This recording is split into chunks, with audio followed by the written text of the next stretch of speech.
Most people think spit hits the ground right away. It doesn't. It clings to your skin for a moment, warm, degrading before sliding down your face while everyone in the room waits to see how you'll react. I didn't move. I didn't raise my voice. I picked up my napkin, wiped my cheek as calmly as if I'd spilled gravy, then folded it beside my fork. Ezra, I said, sit back down. He stayed on his feet, shoulders squared, 29 years old, and dressed like a man who'd never lost sleep over paying a single bill. I'm done sitting here, he snapped. I'm done listening to you tell me how to live. Martha covered her mouth. My daughter Matilda froze with her fork halfway to her plate. No one spoke. The ceiling fan clicked overhead, filling the silence. I didn't realize it then, but that spit was the last thing my son would ever get from me for free. Sit down, I repeated, softer this time. Quiet carries more weight than shouting. Ezra knew it, his jaw locked tight. Or what? You'll take my house? The one you gave me? He laughed. Face it, Dad. You're not intimidating anymore. You're just old. I turned to Martha. She gave me the slightest nod. The kind only 31 years of marriage teaches you to understand. Matilda lowered her eyes. She already sensed where this was headed. I rose slowly, letting my knees take the time they'd earned. That house was never yours. Not the way you believe. Ezra rolled his eyes and threw up his hands. Here comes another lecture. No, I said. Just the truth. Go enjoy your evening. Celebrate. Spend time with the people who never ask questions. Something flashed across his face. It disappeared almost instantly, but I caught it. Irritation on the surface. Fear underneath. He yanked his jacket off the chair. Whatever. I don't need this. The front door slammed hard enough to knock the framed photo of my father crooked in the hallway. Matilda quietly walked over and straightened it. That's who she was. She fixed what other people left broken. Martha finally looked at me. You're really going through with it? I already have. She didn't ask another question. She simply reached across the table and squeezed my hand. After 31 years together, trust didn't need explanations. Before I tell you what happened next, you need to know who I am. Otherwise, what I did over the next 24 hours would sound heartless. My name is Simeon Paul. I'm 58 years old. I built my construction company from the ground up after turning 23. I poured concrete with my own hands until my knuckles looked like stone. In 35 years, I never missed a mortgage payment, a car payment, or broke a promise I made. Martha and I raised our 2 children in a house. My crew and I built ourselves on land nobody else wanted. Matilda grew into someone dependable. Ezra grew into someone expensive. Not because he liked nice things, because every year he cost me a little more peace of mind. I started locking my office at night. I called my younger brother Henry more often than I ever had. I even found myself asking my attorney questions no father expects to ask about his own son. It all started 6 months before that dinner. Ezra came to me with a plan. He wanted to buy a house far beyond what a 29-year-old junior sales rep should have been shopping for. He needed a sizable down payment. Dad, it's an investment, he said from across my kitchen table, tapping numbers on his phone like they were absolute truth. Property values there are about to skyrocket. I've got a guy who knows. What guy? I asked. Just a friend. He understands the market. I should have pressed harder. I didn't. Because behind him stood Martha, hands folded, giving me that familiar look that asked me, without saying a word, to believe our son one more time. That look meant only one thing. He's still our son. Help him. And some stubborn part of me still wanted to believe Ezra had finally grown up. So I called the 2 people I trusted most. My younger brother, Henry, had spent 3 decades handling the real estate side of my construction business. He'd bought land, flipped houses, closed hundreds of deals, and wasn't above climbing a scaffold himself when a crew was short-handed.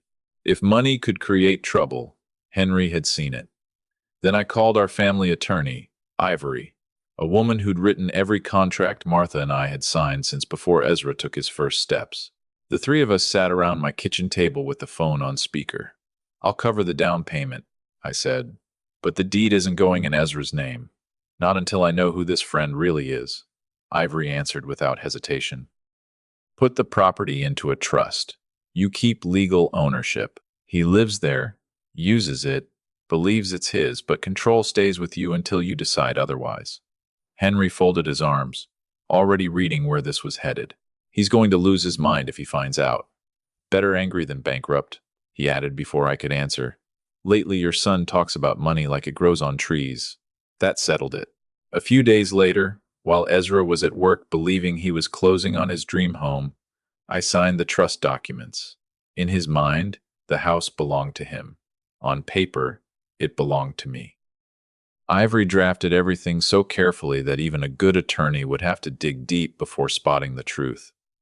At the time, I thought I was simply protecting my investment. I had no idea those signatures would one day stand between my son and the kind of men who collect debts without ever stepping inside a courtroom. For a while, everything looked normal. Ezra moved into the house and threw a housewarming party Martha and I never heard about until we saw the photos online. His girlfriend, Lindsay, smiled in every picture as if they were already building a future together inside a home that legally wasn't theirs.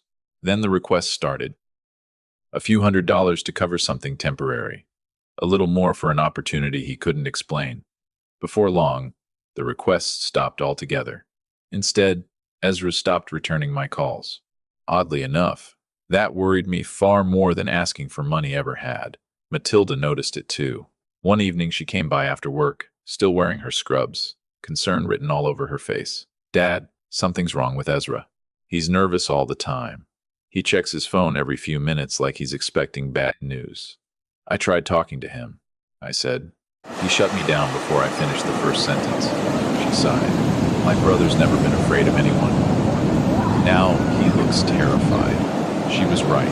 Neither of us knew just how right. But before I get there, let me show you how that dinner really began. Moments like that don't appear out of nowhere. They build one bad decision at a time. Martha had made a pot of beef stew that Friday night. Nothing fancy, just the kind of meal that fills a quiet house. Matilda came straight from the hospital, still wearing her scrubs.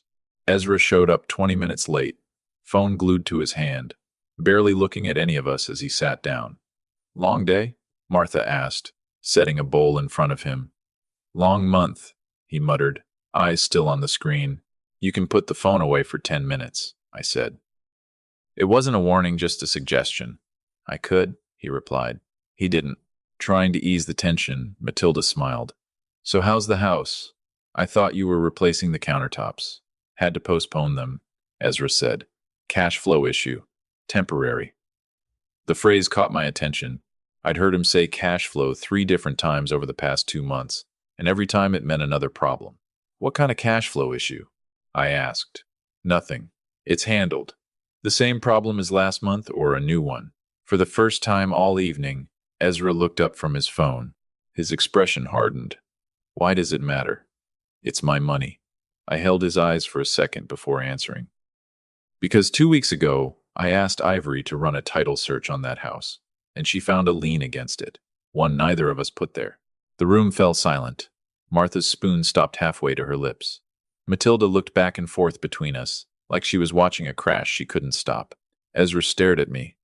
You had someone check my house? His voice shot up. You went behind my back?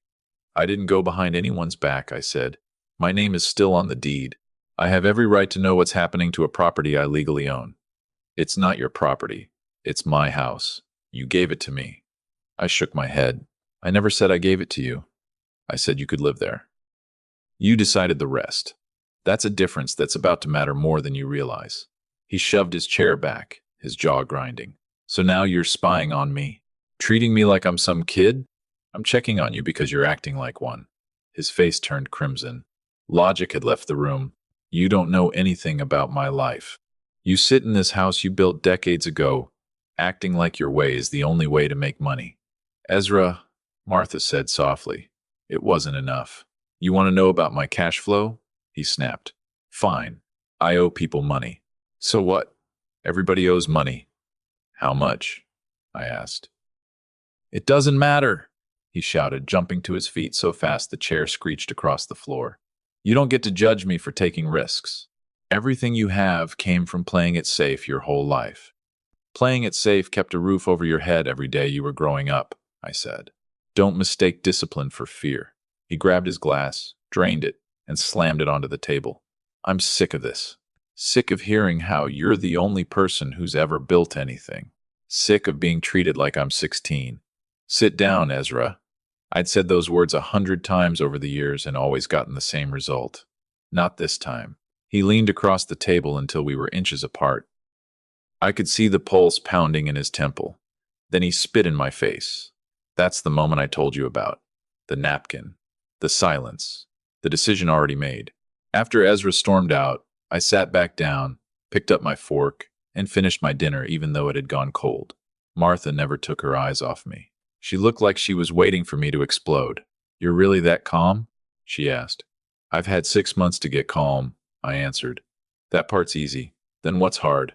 I set my fork down. Making sure our son is still alive to hate me tomorrow. Both Martha and Matilda froze. Dad, Matilda said carefully, what aren't you telling us? So I told them everything. The calls Henry had made, the records he'd pulled, the background checks on the mysterious friend Ezra kept talking about. One name kept appearing over and over in county filings tied to homes that mysteriously changed hands after owners fell behind on private loans. James. On paper, he ran a private lending company. Off paper, he operated by a very different set of rules. Ezra owes him money, I said. A lot of money. And I don't think this is the kind of debt you erase with a check and an apology. Martha's hand flew to her chest. How much? Enough that James has already started asking where Ezra lives. The room went still. Which is why that house can't stay where James expects to find him. It can't keep looking like an easy target. Matilda stared at me. You're selling it. I nodded. Before Ezra wakes up tomorrow. From that moment on, everything moved fast. No wasted words. No second guesses. At 9:47 that night, I called Ivory. She answered on the second ring. It's time, I said. I'll have every document ready by morning, she replied. You sure about this, Simeon? Ivory asked. I've never been more sure, I said. Henry was my next call. He didn't waste time with questions. I'll start calling my buyers tonight. Cash only. We don't have time waiting on bank approvals. Before the night was over, Henry already had 2 serious cash buyers ready to move. By midnight, Ivory finished every document the trust required. Thanks to the way she'd structured it months earlier, I had full authority to sell the property. Ezra didn't need to sign a single page because, legally, he'd never owned the house in the first place. Martha stayed beside me all night at the kitchen table, refilling coffee neither of us touched. She watched me work the way a wife watches a surgeon operate on someone she loves, hoping every cut would save a life instead of ending one. Close to midnight, she finally asked the question she'd been holding back. What if we're wrong? What if James is just a name Ezra threw around, and we're about to destroy our son's life for nothing? I looked at her. Then 6 months from now, I'll buy him an even better house, and we'll laugh about this together. I paused. But Henry doesn't scare easily. Neither does Ivory. They both looked at what they found and told me the same thing, move now. I trust them more than I trust the stories Ezra's been feeding us for months. Martha stared into her untouched coffee. He's still our son. I know, I said. That's exactly why I can't wait. I reached across the table and took her hand. If I'm wrong, we lose money and a little pride. If I'm right and I do nothing, we could lose him forever. She sat quietly for a long time before giving a slow nod.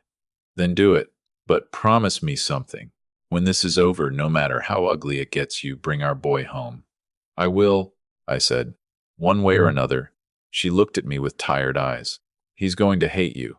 He can hate me as long as he's alive. By sunrise, the sale was already moving. Before most people finished breakfast, the movers I'd hired pulled into Ezra's neighborhood. They wore plain clothes, drove an unmarked truck, and worked without drawing attention. Ezra never saw them. He'd spent the night at Lindsay's apartment across town, completely unaware that the life he'd built on borrowed ground was disappearing one box at a time. I didn't enjoy any of it. It felt less like revenge and more like cutting off a limb before the infection reached the heart. By noon, the property officially belonged to someone else.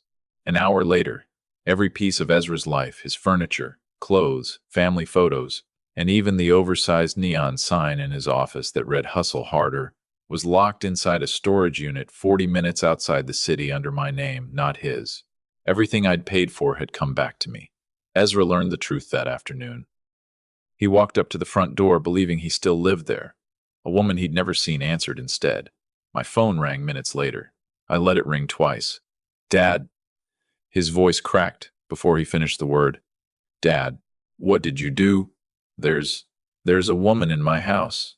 She says she bought it. She says it belongs to her. I sold it. Silence. Then disbelief. You what?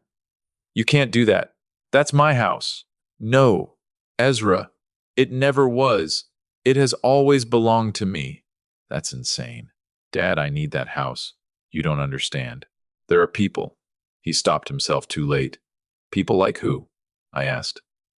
All I heard was breathing. Fast. Uneven. Panicked. I have to go. The line went dead. I never called him back. Martha wanted me to. Matilda begged me to. I told them both the same thing. He needs to live with the consequences for one day. He needs to stand in the mess he created before he hears another word from me. Neither Martha nor I slept that night.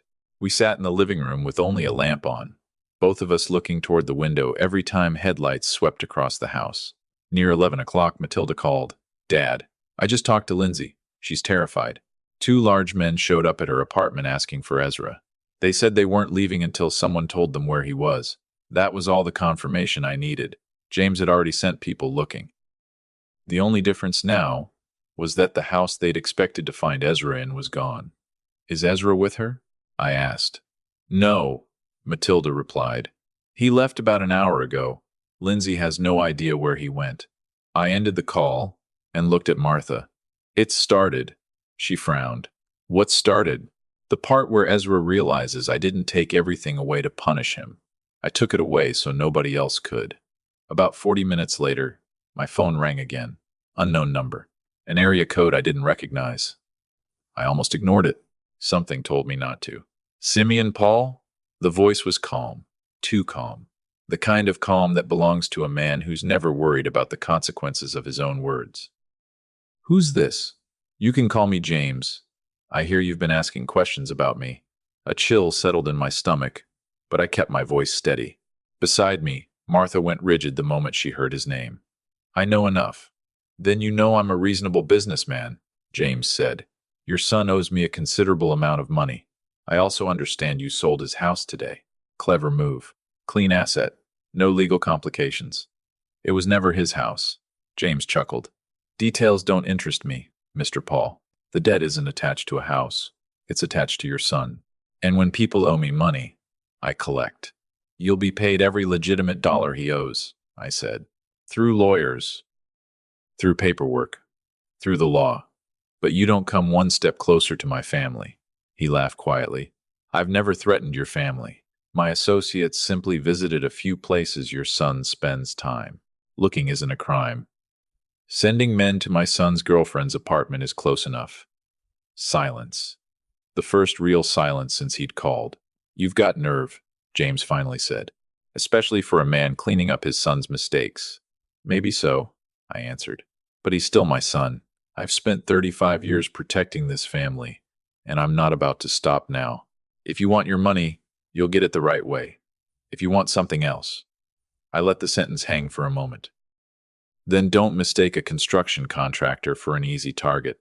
We solve problems every day. Some never make the news. The line stayed quiet long enough for me to wonder if he'd hung up. Then he spoke again. I like you, Mr. Paul. Somehow those 5 words were more unsettling than any threat he could have made. Have your attorney contact my office tomorrow. We'll discuss numbers. But tell your son the clock is still ticking. My patience isn't. The call ended. I lowered the phone onto the counter as though it were still dangerous to touch. Martha squeezed my hand. Was that really him? Yeah? What now? Now we wait, I said. We give Ezra 1 full day to understand what his choices have cost him. Exactly 24 hours later, at 3:14 that afternoon, the doorbell rang. I opened the door and barely recognized the man standing on my porch. Ezra looked like he hadn't slept, eaten, or showered since walking out of my house. His eyes were bloodshot. His hands wouldn't stop shaking. Dad. His voice broke on the first word. Please, I need your help. I messed up. I messed up so bad. I didn't answer. I simply stood there with my arms folded and let him keep talking. The words came pouring out. There's a guy, James. I owe him a lot of money. I thought I could borrow against the house. I thought I had more time. Now he says if I don't pay by the end of the week. His voice cracked again. He's going to make an example out of me. Dad, these people aren't normal. They're dangerous. I looked him in the eye. I know. He froze. You know? I've known for 2 months. He stared at me as if the ground had disappeared beneath his feet. Then why didn't you tell me? Ezra asked. Why didn't you stop me? I tried, I said. You spit in my face instead of listening. His mouth opened, but nothing came out. Over his shoulder, I noticed a dark sedan idling across the street. Tinted windows. Engine running. Not moving. Ezra kept glancing at it every few seconds like he expected someone to step out. Are they following you? I asked. He swallowed. I think so. I don't know anymore. I watched the car for 3 long seconds before stepping aside and opening the door wider. Get inside. He didn't hesitate. He rushed past me, and I locked the door behind him. Martha came out of the kitchen, saw his face, and wrapped him in a hug before he could say a word. He broke down in her arms. She cried with him. I didn't.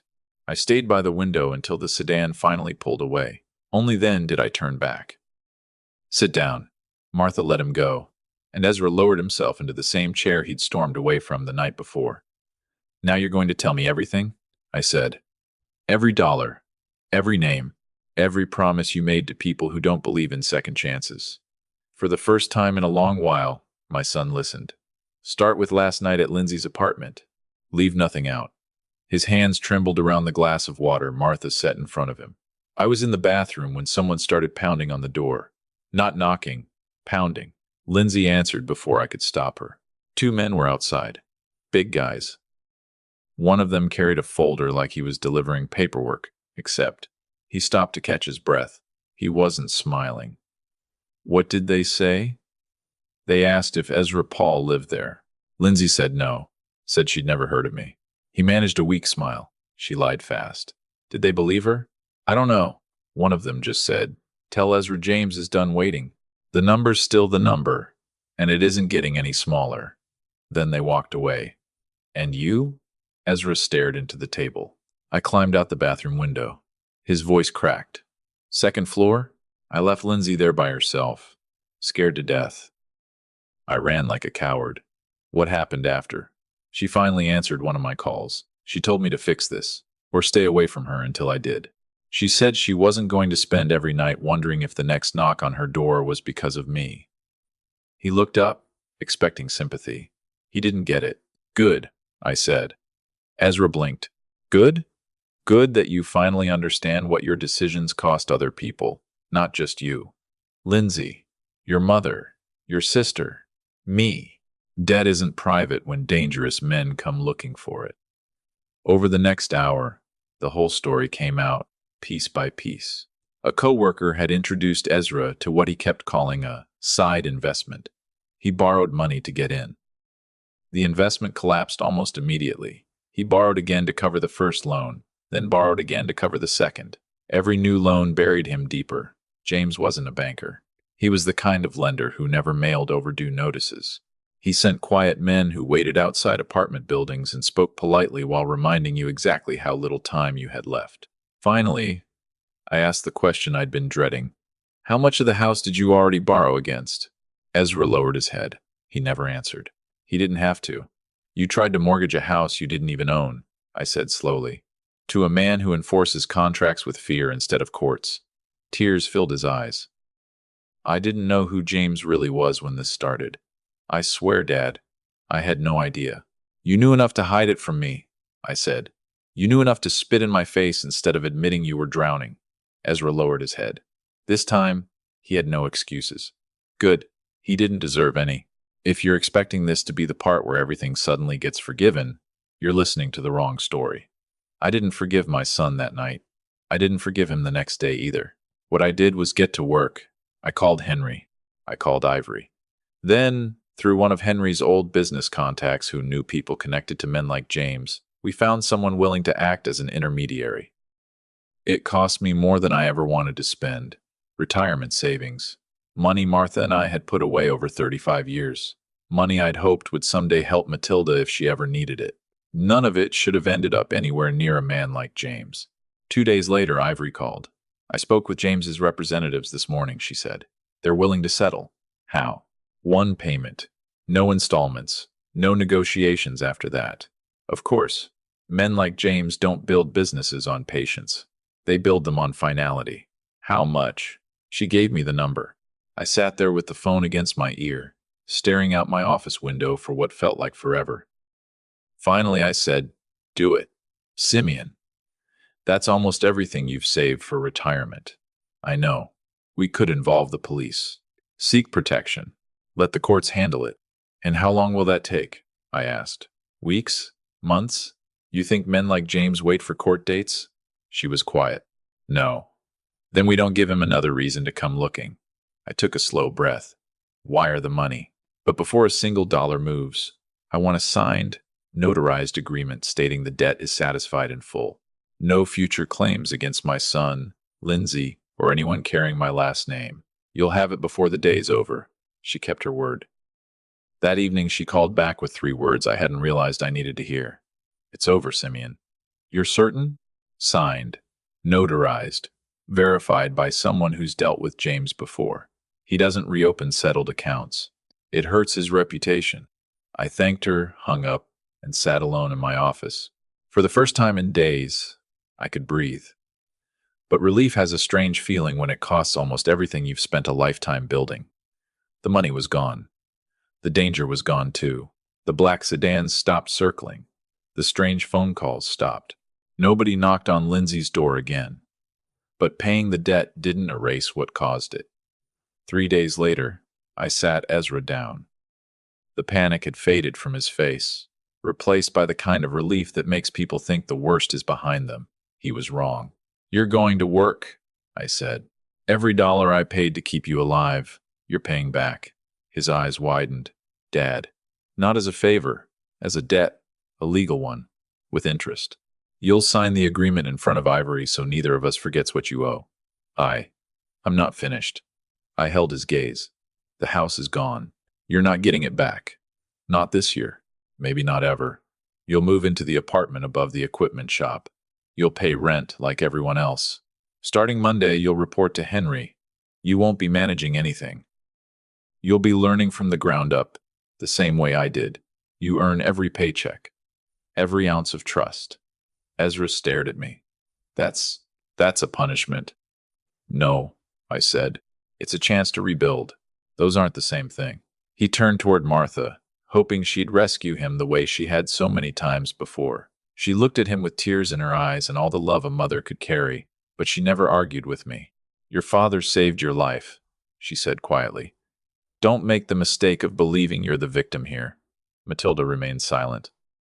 She simply watched her brother, not with anger, but with the guarded expression of someone deciding whether trust could ever be earned back. Ezra opened his mouth one more time, almost by instinct, as though part of him still believed that if he argued long enough, I'd give in the way I used to. This time, I didn't. Martha's gentle heart had talked me into changing my mind more times than I could count. I made sure Ezra saw those days were over. "You spit in my face," I said quietly, "at my own table, in front of your mother, in front of your sister, all because I told you the truth about money you didn't want to hear." I held his eyes. "I took back a house that was never legally yours, and that decision may be the only reason your mother isn't identifying your body in a morgue tonight." The room went completely still. "I'm not asking for your gratitude," I continued. "I'm not even asking for an apology. Not yet. Words are cheap, and you've already spent yours. What I want is for you to build something with your own hands, under my rules, on my schedule, until every dollar I paid and every ounce of trust you destroyed has been earned back." A trace of the old Ezra flickered across his face. Weak, but still there. "You make it sound like I had a choice," he said. "Nobody explained how any of this worked before I signed those loans. Nobody forced you to borrow money from a man like James either." I replied. That decision was yours. He looked up. And what about the trust? You never told me the truth. You let me believe that house belonged to me for 6 months. That's not exactly honest, Dad. No, I said. It wasn't. I didn't look away. And I'd make the same decision again. A lie about a house is easier to recover from than a mistake that gets my son killed. The words hit him harder than I expected. I watched the fight drain from his shoulders. So what now? He asked, his voice quieter than before. I just say yes to everything, and we're even? I slowly shook my head. Nothing makes us even. Maybe nothing ever will. But work can repay the money. Contracts can settle debt. Trust is different. That gets rebuilt one day at a time by showing up, not talking. I nodded toward the front window. Remember the car parked outside yesterday? Somewhere out there, those people are still looking for the version of you who thought borrowed money came without consequences. Then I pointed toward the front door. It's right there. Walk away if that's still the man you want to be. He never looked at the door. He stayed exactly where he was, shoulders slumped, staring at the floor. For the first time since he was a little boy, he wasn't afraid of punishment. He was afraid of disappointing me. Okay, he whispered. I'll do it. Not for me, I said, standing up. For what you owe. I walked away without another word. There was nothing comforting left to say, and I wasn't going to fake forgiveness just because the conversation was ending. The next few weeks changed everything. Ezra moved into the small apartment above our equipment shop. It was smaller than the bedroom he'd grown up in, and a long way from the house he'd once believed was his. Every morning he reported to Henry before sunrise. He hauled lumber, unloaded trucks, cleaned equipment, studied contracts, and slowly learned that buildings aren't paid for with dreams. They're paid for with early mornings, sore muscles, mistakes, and years of showing up. About 3 weeks later, I stopped by the job site without telling anyone, just like I used to check on my crews years ago. Henry was standing beside a stack of lumber with his clipboard tucked under one arm, watching Ezra wrestle with a loaded hand truck. You're doing it backward, Henry called out. I've got it, Ezra grunted, nearly tipping the entire load over again. Henry didn't move. No, you don't. You've been doing it backward for 3 days. Only then did he step forward. Push it. Don't pull it. I've told you that already. Ezra wiped the sweat from his forehead. I heard you the first time. Then why am I saying it for the 4th time? Henry asked. Ezra let the hand truck drop just hard enough for 2 boards to slide onto the ground. He didn't swear. He didn't throw a fit. He simply let out a long breath, bent down, picked them up, reset the load, and positioned his feet the way Henry had shown him. This time the cart rolled smoothly. Better, Henry said without looking up from his clipboard, as if praise was something to be earned, not handed out.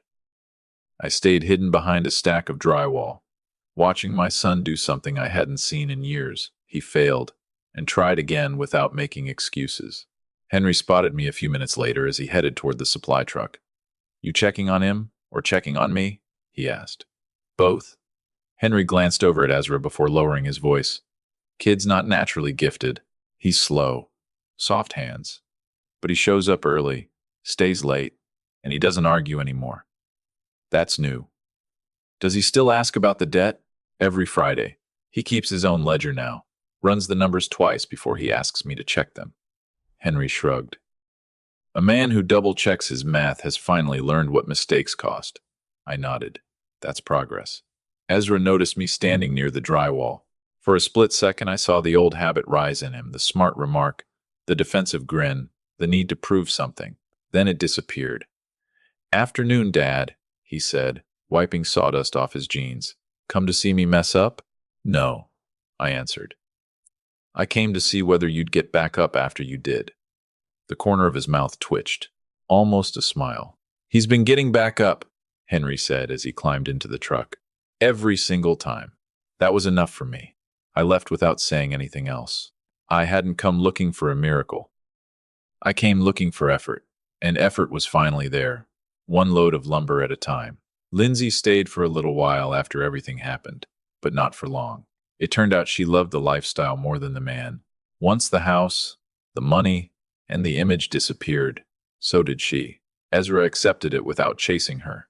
without blaming anyone else. Oddly enough, that may have been the most mature thing I'd seen him do in years. Matilda checked on him every now and then. Sometimes she'd bring dinner to the apartment above the shop when Henry kept everyone working late. One evening I stopped by unexpectedly and heard voices through the thin apartment wall before I reached the door. "You don't get to rewrite history just because you're humble now," Matilda was saying. "I'm not trying to rewrite it," Ezra replied quietly. "I'm just trying to get through one day without everyone expecting me to fail again." "Maybe you need to live with that feeling a little longer," she answered. "Mom spent weeks wondering if she was going to bury you, and now you're worried people don't trust you?" There was a long silence before she spoke again, this time more gently. "I love you, Ezra. I always will. But being humbled isn't the same as being changed. Anybody can act different when they're scared. Prove it's real. Do it for a year. Then we'll talk." I never knocked. I turned around, walked back to my truck, and drove home without telling either of them I'd been there. Some conversations only matter because the people having them believe no one else is listening. Martha softened before I did, just as mothers often do. She fed him. She hugged him. She made sure he never went hungry, but she never once told him he was forgiven. She understood what I did. Forgiveness given too soon becomes another debt that never gets repaid. As for me, I kept my distance. I signed nothing that handed Ezra back an inch he hadn't earned. Every payment on that contract arrived on time. Every dollar was accounted for. I treated him the same way I'd treat any contractor who owed my company money. Not because I wanted to punish him, but because the moment I stopped holding him accountable, everything we'd sacrificed to save him would have meant nothing. The trust, the sale, the quiet deal that kept dangerous men away from my family. None of it would have mattered if I turned around and gave Ezra his old life back. That would have been the same weak foundation that buried him in the first place.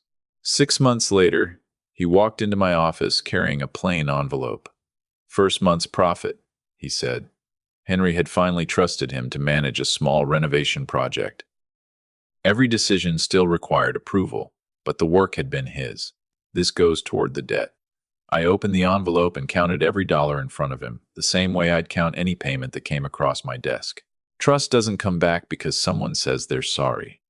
It comes back one verified dollar, one kept promise, one ordinary day at a time.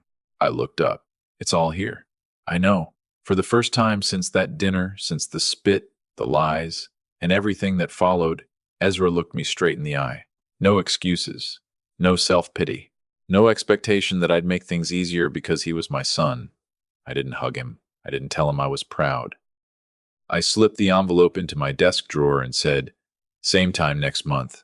He nodded once and went back to work. One night, months later, Martha looked over at me in bed. Moonlight spilled across the room as she asked the question she'd been carrying for a long time. "Do you ever regret it? Any of it? The house? The money? Everything?" I stared at the ceiling for a moment. "Every day." She smiled sadly. "That doesn't sound like you. I regret that any of it had to happen. I regret that our son ever crossed paths with James. I regret every dollar I paid to buy him another chance instead of planning his funeral." I turned toward her. "But I don't regret a single decision I made after that. Not the trust. Not selling the house. Not one hard conversation. If I had to live that week again, I'd make the same choices." "Even if Ezra never fully forgives you?" she asked. "Especially then." I reached for her hand. A father who needs his son's approval isn't much use when his son's life is on the line. I didn't do those things so he'd like me. I did them so he'd live long enough to hate me. She was quiet for a while before asking the question that mattered most. "Do you think we'll ever go back to how we were? Before James? Before the house? Before that dinner?" I answered her the same way I'd answered every difficult question through this whole ordeal. No. And we shouldn't. We're not rebuilding what we had. We're building something stronger. She squeezed my hand beneath the blanket, just like she had the night this all began. We lay there in silence, knowing the debt had been settled, knowing the repayments would continue, and knowing some things never return to what they were. They either become stronger or they disappear. "I'm glad I married a man who thinks that way," Martha whispered. "Even when it scares me." I smiled. "It scares me too. Every single day." That's how this story ends. Not with a tearful reunion, not with instant forgiveness. I never told Ezra I forgave him for what happened at that dinner table because the truth is, I never fully did. Saving someone's life doesn't erase the choices that nearly destroyed it. I'd save my son again tomorrow without thinking twice. But saving him and excusing him were never the same thing. Ezra still works under Henry. He still makes every payment. He still lives in the apartment above the shop, a place far smaller than the life he once believed he deserved. Because deserving isn't something you declare for yourself. It's something other people recognize after watching what you do, day after day. I sold my son's house. I took back everything I'd given him. And if faced with the same choice again, I'd do it all over, without hesitation. Because sometimes, the only way to save a drowning man is to take away the thing he mistakes for a life raft. He came back to my door 24 hours later asking for help. I let him in. I just never let him forget why he had to knock.